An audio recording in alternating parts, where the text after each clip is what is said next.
وسلم کی حضور ناز میں اپنی عقیدتوں، ارادتوں اور محبتوں کا خراج پیش کرنے کے بعد عالی مرتبت ذی وقار علماء کرام، عمائدین شہر، ذی وقار سامعین، حاضرین و حاضرات، السلام علیکم ورحمۃ اللہ وبرکاتہ۔ موسم رحمت ربیع الاول اپنی تمام توانائیوں کے ساتھ جلوہ فراز ہے۔ کائنات کا ایک ایک گوشہ حضور کے ذکر کی خوشبو سے مہک رہا ہے۔ کائنات میں ہم نے اتنا تذکرہ کسی کا ہوتے دیکھا نہیں جتنا میرے حضور کا ہو رہا ہے۔ کان جدھر لگائیے تیری ہی داستان ہے، گھر گھر حضور کے نام کا چراغاں ہے۔ اہل محبت کے دل حضور علیہ السلام کے ذکر سے سرشار ہیں۔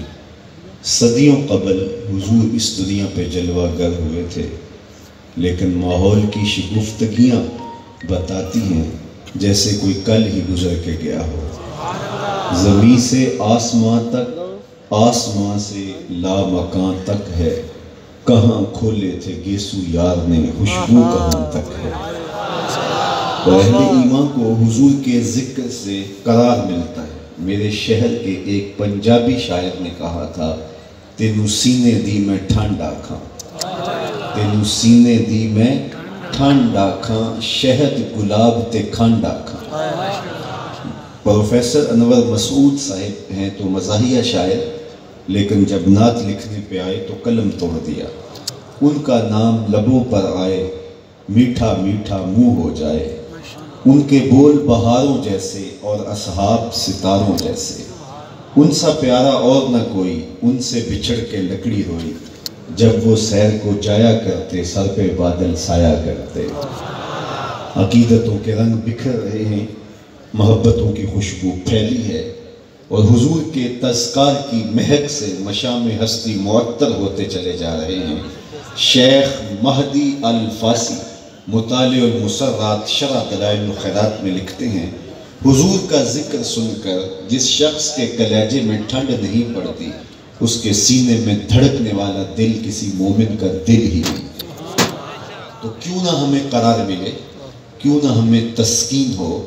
محب کے لیے اس سے بڑا سرمایہ کوئی نہیں، کوئی اس کے محبوب کا ذکر چھیڑ دے۔ عید ذکر نعمان لنا فإن ذکرہ هو المسک ما کررتہ یتذوع۔ امام شافعی بولے، میرے ممدوح کی باتیں کیجئے، ان کا تذکرہ ایسی کستوری ہے، تم جو اسے چھیڑتے جاؤ گے خوشبو پھیلتی چلی جائے گی۔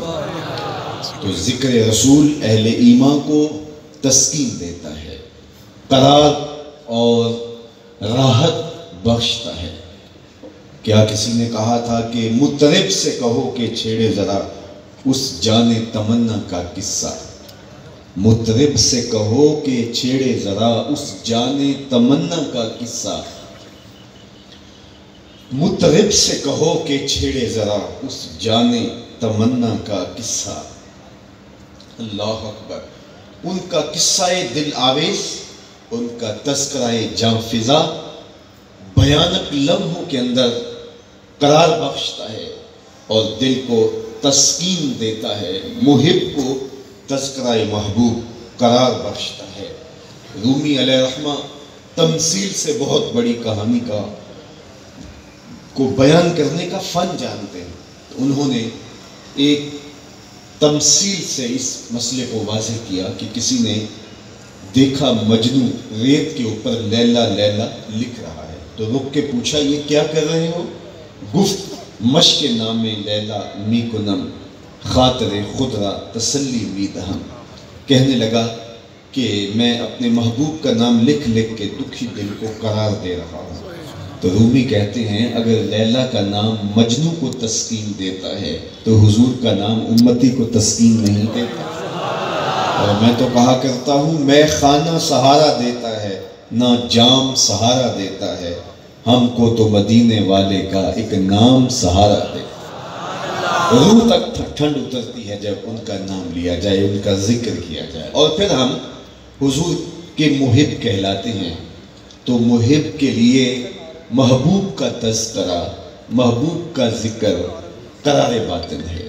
وہ کہتا ہے یہ نغمہ چھڑا رہے، یہ خوشبو پھیلی رہے اور عطر پھیلتا رہے ماحول کے اندر ان کے ذکر کا، ان کی یادوں کا، اور اہل ایمان کو حضور کا ذکر، حضور کا تذکرہ اور حضور علیہ السلام کی باتیں تسکین بخشتی ہیں۔ سو آپ آج جس محبت کے ساتھ میں گزر کے آیا ہوں، راہوں میں، سڑکوں کے کناروں پر، مسجد کے اندر، باہر اور اطراف میں پھیلی ہوئی یہ محبتوں کی عجیب داستان، اور آپ کے تمتماتے ہوئے چہرے اور آپ کی پیشانیوں پہ لکھا ہوا محبت کا سرنامہ، یہ اس بات کو واضح کرتا ہے کہ یہ امت اپنے آقا کو ٹوٹ کے چاہتی ہے، یہ اپنے آقا سے بے پناہ محبت کرتی ہے۔ اس امت کے سینے سے حضور کا پیار نہیں چھینا جا سکتا۔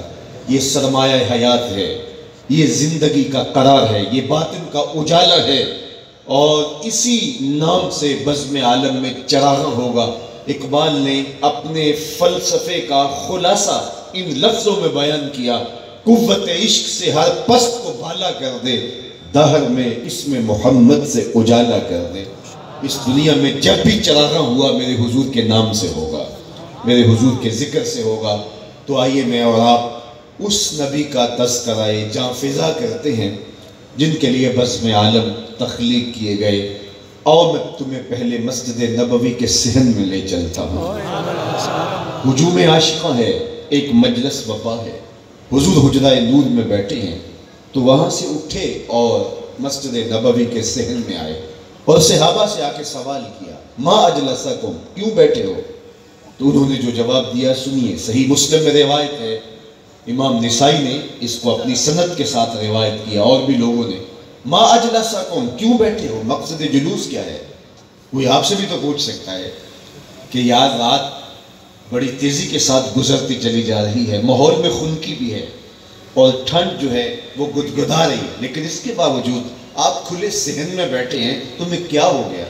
تو آپ کہیں گے خوشی ہے آمنہ کے لال کے تشریف لانے۔ تو حضور آئے تو مجلس میں ہجوم عاشقاں تھا، تو کہا ما اجلسکم، کیوں بیٹھے ہو؟ مقصد جلوس کیا ہے؟ تو انہوں نے جو جواب دیا وہ سنیے۔ انہوں نے کہا جلسنا نذکر اللہ ونحمدہ علی ما ہدانا لدینہ ومن علینا بکا۔ حضور ہمارے بیٹھنے کا مقصود یہ ہے کہ ہم اللہ کی حمد بیان کر رہے ہیں، اللہ کا ذکر کر رہے ہیں اور اللہ کا شکریہ ادا کر رہے ہیں اس بات پر کہ اس نے ہمیں ہدایت دین عطا کی اور آپ کی صورت میں ہم پر انعام کیا۔ آپ جو مل گئے، فضل رب العلا، اور کیا چاہیے؟ مل گئے مصطفیٰ، اور کیا چاہیے؟ آپ جو مل گئے، تو اس پر ہم اللہ کا شکر ادا کرنے کی مجلس برپا کی ہوئی ہے۔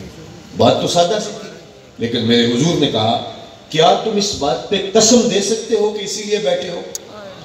تو صحابہ کو حیرت تو ہوئی ہوگی، لیکن انہوں نے برجستہ کہا جی حضور ہم قسم اٹھاتے ہیں۔ آقا نے ان سے باقاعدہ حلف لیا، انہوں نے قسم اٹھائی، جی ہم قسم دیتے ہیں ہمارے بیٹھنے کا کوئی اور مقصد نہیں، ہم اس لیے بیٹھے ہیں کہ اللہ کا شکر ادا کریں، اس کی حمد بولیں، اس بات پر کہ اس نے ہمیں ہدایت دین دی اور آپ کی صورت میں ہمارے اوپر انعام کیا۔ حضور نے باقاعدہ ان سے قسم لی۔ جب قسم لے چکے تو صحابہ کے چہروں پہ حیرت تو تھی کہ بظاہر یہ موقع قسم کا نہیں تھا، حضور نے قسم کیوں لی ہے؟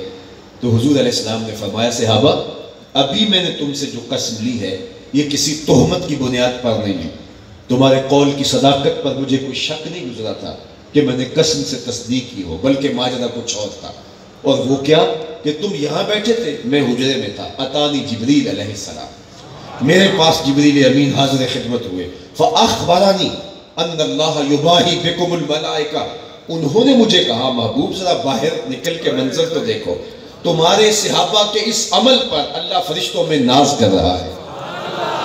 وہ عمل کون سا تھا جس پہ رب ہو کے ناز کر رہا ہے؟ وہ صحابہ مل بیٹھ کے حضور کے آنے پر اللہ کا شکر ادا کر رہے ہیں۔ اللہ کی رحمتوں سے کوئی بعید نہیں کہ آج کی مجلس بھی قبول کر لی جائے اور اللہ کہے دیکھو فرشتوں صدیاں بیت گئی، یہ آج بھی بیٹھ کے اس نعمت کا شکرانہ ادا کر رہے ہیں، اور ہو سکتا ہے یہ میری اور آپ کی بخشش کی ضمانت قرار پائے۔ جہاں تک حضور کی صورت میں انعام خداوندی کے شکریہ کا حق ہے، وہ تو ہم ادا ہی نہیں کر سکتے۔ ساری زندگی سجدے میں سر رکھ کے رب کا شکریہ ادا کرتے رہیں، حق کے شکر پھر بھی ادا نہ ہو۔ میں تو کہا کرتا ہوں ہمارے بدن پہ اتنے بال نہیں ہیں جتنے رسول اللہ کے احسانات ہیں۔ ہمارا بال بال قرض رسالت میں جکڑا ہوا ہے۔ یہ ایک دن کا میلاد کیا، ساری زندگی حضور کے نام پہ گزار دیں، حق کے شکر پھر بھی ادا نہ ہو۔ خدا شناسی تو دور کی بات ہے، ہم خود شناس بھی نہیں تھے۔ اور مجھے بتاؤ، جس کو یہ بھی پتہ نہ ہو کہ میں کون ہوں، اس کے پلے ہوتا کیا ہے؟ اقبال نے کہا تھا اپنے من میں ڈوب کر پاجا سراغ زندگی، تو میرا نہیں بنتا تو نہ بن، اپنا تو بن۔ اور جو اپنا بھی نہیں تھا اسے پتہ ہی نہیں تھا کہ میں کون ہوں، تبھی تو اشرف المخلوقات ہونے کے باوجود کبھی درختوں کو پوجتا ہے، کبھی حشرات الارض کو، کبھی چوپایوں کو معبود سمجھتا ہے، کبھی اجرام فلکیہ کو، کبھی نباتات کے آگے ماتھا ٹیکتا ہے، کبھی مٹی کے بنے ہوئے مادوں کے آگے پیشانی کا تقدس پامال کرتا ہے۔ انسان کی تاریخ تو اتنی شرمناک ہے، مچھلی پکڑنے کے لیے کانٹے کے ساتھ جو کیچوا لگایا جاتا ہے، کسی زمانے میں یہ بھی انسان کا معبود رہا ہے۔ سانپوں کو، بچھوؤں کو، ہواؤں کو، جلتی آگ کو، بہتے پانیوں کو، نباتات کو، وحوش و طیور کو، کس کو اس نے اپنا معبود نہیں مانا؟ اپنے ہاتھوں کے تراشے ہوئے اصنام اور لکڑی کے اوثان اور مٹی کے مادو، کس کے آگے اس نے اپنی پیشانی کا تقدس پامال نہیں کیا؟ یہ تو میرے حضور نے آ کے بتایا، یہ تیرے معبود نہیں ہیں، یہ تیری دہلیز کے نوکر ہیں۔ چاند کو پوچھتا ہے، یہ دیکھ انگلی اٹھتی ہے اور وہ ٹکڑے ہو کے قدموں میں آتا ہے۔ سورج کو پوچھتا ہے، یہ دیکھ اشارہ ہوتا ہے اور وہ بھاگتا ہوا اصل کے وقت پہ آتا ہے۔ درختوں کو پوچھتا ہے، یہ دیکھ میں نہیں تو ہی جا کے کہہ دے، درخت قدموں میں سلامی کرنے آتا ہے یا نہیں آتا۔ پتھروں کو پوچھتا ہے، دیکھ مٹھی ابو جہل کی ہے اور پتھر کلمے محمد عربی کے پڑھے ہیں۔ اب انسان کی آنکھ کھلتی ہے کہ میں کہاں ہوں۔ اب اسے سمجھ آئی کہ ستاروں سے آگے جہاں اور بھی ہے، پرے ہے چرخ نیلی فام سے منزل مسلمان کی، ستارے جس کی گرد راہوں وہ کارواں تو ہے، کانپتا ہے دل تیرا اندیشہ طوفان سے کیا، ناخدا تو، بحر تو، کشتی بھی تو، ساحل بھی تو، دیکھ آ کر کوچائے چاہتے گرے میں کبھی، کیس تو، لیلا بھی تو، صحرا بھی تو، محمد بھی تو، وائے ناکامی کہ تو محتاج ساکی ہو گیا، میں بھی تو، مینا بھی تو، مستی بھی تو، حاصل بھی تو، آہ کس کی جستجو آوارہ رکھتی ہے تجھے، راہ تو، رہرو بھی تو، رہبر بھی تو، منزل بھی تو، بے خبر تو، جوہر آئینہ ایام ہے، تو زمانے میں خدا کا آخری پیغام ہے۔ اسے خود سے ملاقات ہی تب ہوتی ہے جب حضور کی دہلیز پہ آتا ہے۔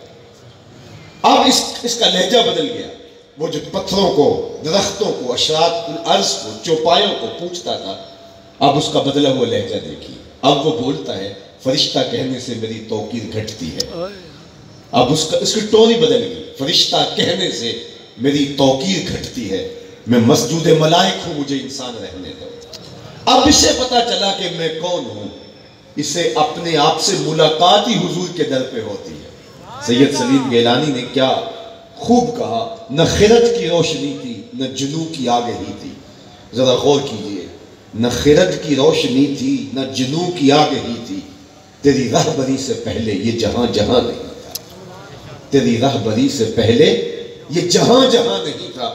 زندگی کو سارا جمال اور زندگی کو سارا حسن اگر دیا ہے تو آمنہ کے لال نے دیا۔ آج آزادی کی بہاریں، کوئی بھی اس کا کریڈٹ لینا چاہے تو وہ اس کی مرضی، لیکن ہمیں تاریخ بتاتی ہے کہ حضور کی ولادت ہوتی ہے اور صحن کائنات میں حضور قدم رکھتے ہیں، اور سویبہ جا کے ابو لہب کو کہتی ہے تیرے مرحوم بھائی کے گھر بیٹا ہوا، تو اس کو اشارے سے کہتا جا تو آزاد ہے۔